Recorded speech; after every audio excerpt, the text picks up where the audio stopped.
Before we begin this video on multiplying and dividing fractions, see if you can have a go at the questions on the screen now. Pause the video, have a go, and when you're ready for the answer, press play. Here are the answers. 1/2 of 1/2 is going to be 1/4. To think about this, imagine you have a chocolate bar and you've cut it into halves. If you take the left half and you cut that in half, you would only have 1/4. We can count how many pieces there are. You would have 1 out of 4 pieces. So 1/2 of 1/2 is 1/4. 1/4 of 1/2, same sort of idea. Here we have 2 halves of a whole. And if I cut one of the halves into quarters, we should see that one of those quarters is 1/8 of that whole chocolate bar.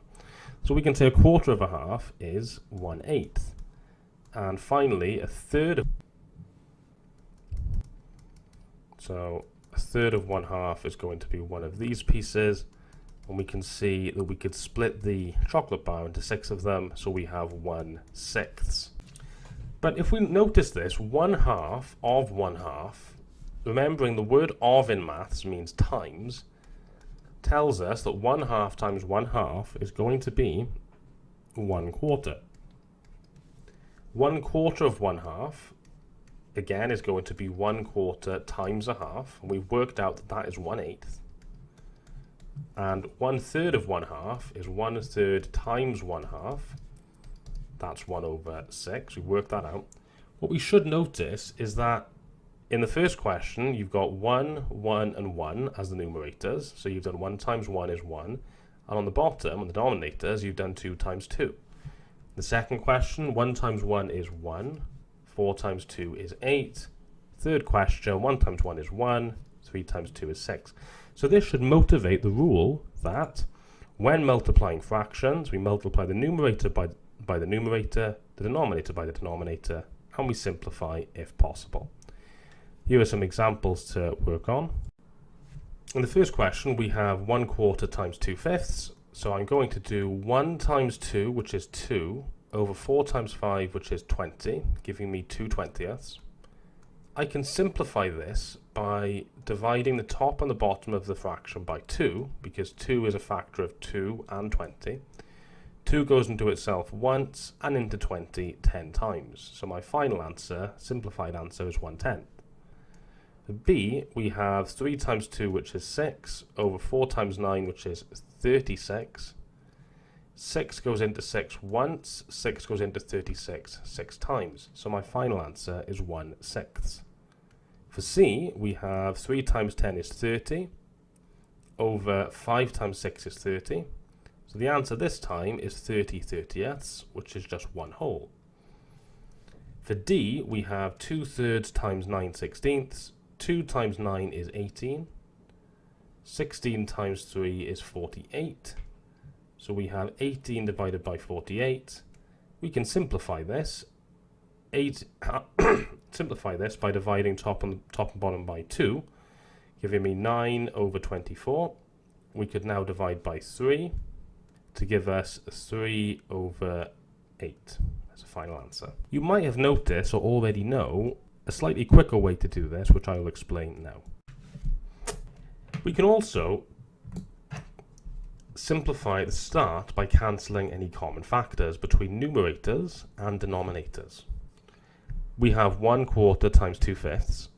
To simplify the start, I can say that 2 and 4 share a common factor of 2, so I can divide the top by 2 to give me 1, and the bottom by 2 to give me 2. This simplifies my calculation to 1/2 times 1/5, giving me 1 times 1, which is 1, over 2 times 5, which is 10. This is exactly the same answer as we had before, but it is a little bit simpler. In B, I know that the 2 and the 4 share a common factor of 2, so I can simplify by dividing the top by 2 to give me 1, and the bottom by 2 to give me 2. But I also know that 3 and 9 share a common factor of 3, so I can divide the 3 on the top by 3 to give me 1, And to balance, the 9 on the bottom by 3, divide that to give me 3. This simplifies my calculation to 1/2 times 1/3, which gives me an answer of 1/6, which is what I had last time. In C, I know that 3 and 6 share a common factor of 3. I can divide 3 by itself to give me 1, and then 6 by 3 to give me 2. I know that 10 and 5 share a common factor of 5, so I can divide 5 by 5 and the 10 by 5 to give me 2.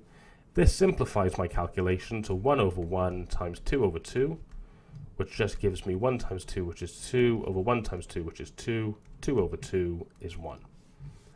Finally, I know that 2 and 16 share a common factor of 2, so I can divide top and bottom by 2 to give me 2 on the top, 8 on the bottom.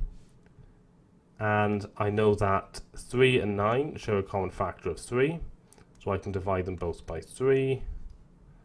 So I get 1/1 times 3/8, which is just 3/8, which is exactly what we had before. I prefer this method, but it's completely up to you which method you use. We'll now have a go at some practice questions. Here are the questions. Please try the questions now by pausing the video, and when you're ready for the answers, press play. Here are the answers.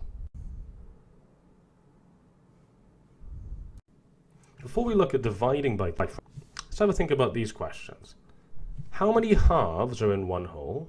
Well, we should see that if I have one chocolate bar as before, it's made up of 2 equal halves. So I can say that there are 2 halves in one whole.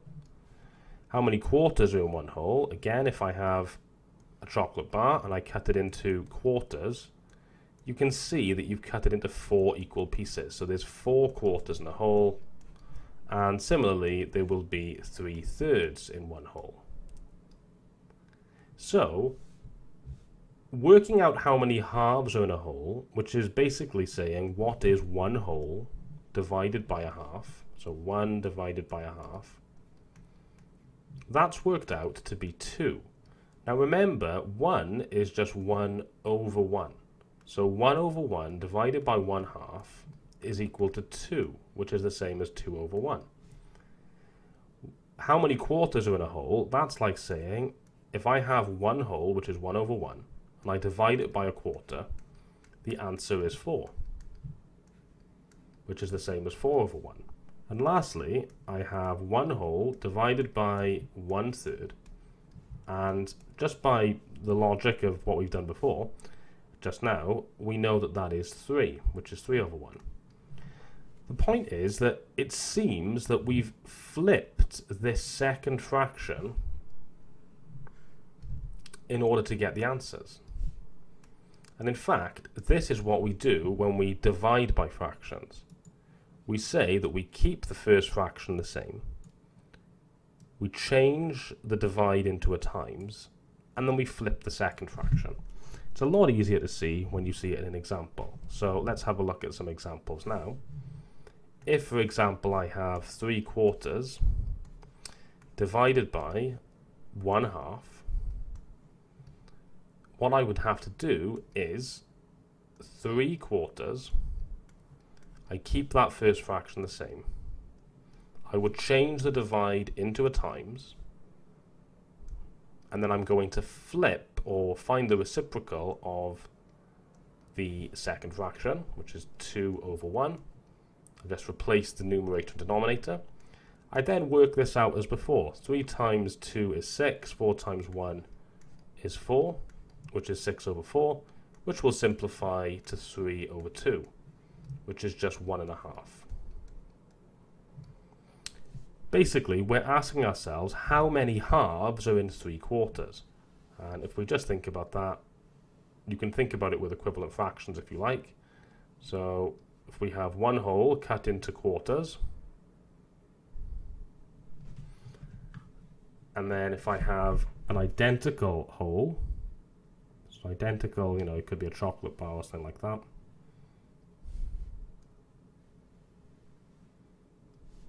How many halves are in the 3/4? So 3/4 is represented by this when I'm shading in red.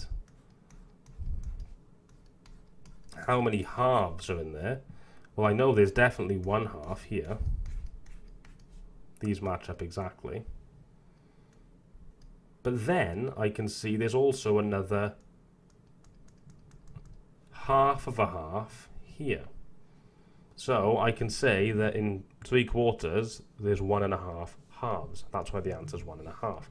But don't worry if you're not sure about the diagram. As long as you can do the calculation, that is fine. You also might have done the calculation by simplifying, dividing the 2 by itself to get 1, dividing the 4 by 2 to get 2. 3 times 1 is 3, 2 times 1 is 2, giving you 3/2, which is 1.5. Let's have a look at another example quickly. Let's say you wanted to do 2/3 divided by 4/5. What I would need to do is keep the first fraction the same, 2/3, change the divide into a times, and then flip the second fraction to get 5/4. 2 into itself goes once, 2 into 4 goes twice. I've got 1/3 times 5/2, which is just 5/6 as my answer, and that cannot be simplified. Here are some practice questions for you to try. For C and D, make sure to change any mixed numbers into improper fractions before calculating. Here are the answers.